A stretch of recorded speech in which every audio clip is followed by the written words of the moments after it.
British police arresting an 18-year-old man a day after a subway bombing rattled the country. An explosion in a subway train in London during rush hour, injuring 29 people. ISIS claiming responsibility for this attack.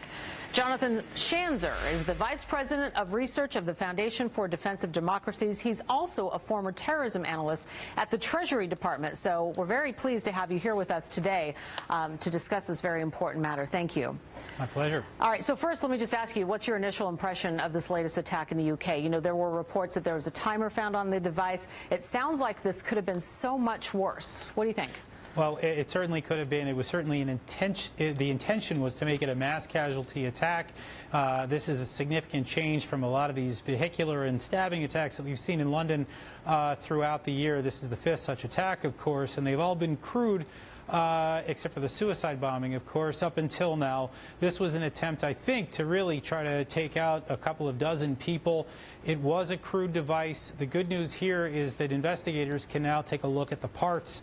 They can try to determine where those parts came from. They can try to determine exactly how the cell or individuals learned how to assemble this device. And, of course, they have all the CCTV and other evidence out there where they can go after and track these people or this person. Yeah, the terror threat level in the UK has been raised to critical. It's the highest level there is, meaning that there is an attack that's imminent. This has happened only 4 times since 2006, the fact that it's been raised to this level. So how should people living in the UK be prepared at this point?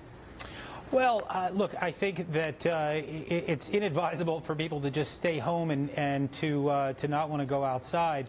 The police and the authorities are doing everything they can right now to track what they believe is probably a cell or at least an individual or two that is still at large and who may be planning another attack. But at the end of the day, there's very little that the public can do other than to phone in suspicious behavior and to get out of the way when officials start to go through homes, as they did this morning in London, in South London, in the Surrey area, where they apparently evacuated about a half a block to go into an elderly couple's home that apparently had been foster parents to many children and could have actually been foster parents to one of the suspects. Wow. I want to circle back to something that you said about, you know, the planning and the time it takes to pull off such an attack. As many do, this wasn't a crime of opportunity. You know, this suspect had to get a formula, go out and buy the materials, take the time to build this bucket bomb, and choose a train to detonate this thing. So we'd all like to think that someone along the way might have seen something in order to say something, but it isn't always the case. How do we get there? Well, I mean, I think what we need to do is figure out where this person came from, figure out their neighborhood, then let's try to track back and figure out whether or not this person walked into a hardware store, an electronics store to purchase some of these items. Go and talk to the likely owners of those sorts of stores in a certain radius, and then work backwards. The other thing, of course, is just doing forensic on the internet to try to determine what sorts of sites the suspects were visiting, looking at IP addresses, etc., trying to figure out, okay, what sites were they looking at to get the instructions to put together this crude device. You know, the suspect in this case is just 18 years old. How likely is it that he self-radicalized? You know, a lot of people are looking at that. How likely is it? Look, it's impossible to know whether this individual that they arrested was the key suspect. All we know is that he was in Dover, which is right by the English Channel, so it looked like he was on his way to France or perhaps Belgium or the Netherlands, and that he was trying to flee the country.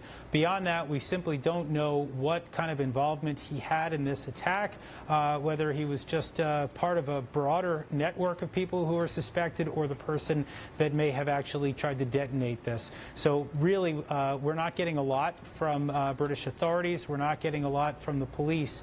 And I think they've actually asked journalists to try not to speculate on even who this person might have been, because they're still trying to wrap up this broader cell, it appears. You know, ISIS did claim responsibility, whether they did or not. I want to get your take on that portion of the story because it's so important for us to understand. You know, they're losing ground, ISIS losing ground in Syria and Iraq. You know, looking at what's happening in the UK and now them taking responsibility for this, your take on that portion. Sure. Well, first of all, I mean, ISIS would probably take credit for just about any attack that took place around the world. But it does raise the question of how ISIS may be morphing. In other words, as they lose territory in Syria and Iraq, we might be looking at this sort of al-Qaeda-fication of ISIS. In other words, it's evolving into more of a transnational threat, one that could have a number of diffuse cells and affiliate groups as these people return from the front back to their homes in Europe or even North America. So it's not the end of the fight with ISIS. It's the end of one battle, and it looks like another battle may just be beginning. Right. As we keep a close eye on what's happening in the UK, that terror threat level increasing. Thank you so much, Jonathan, for being with us today. My pleasure. Thanks. Eric? Well, thanks.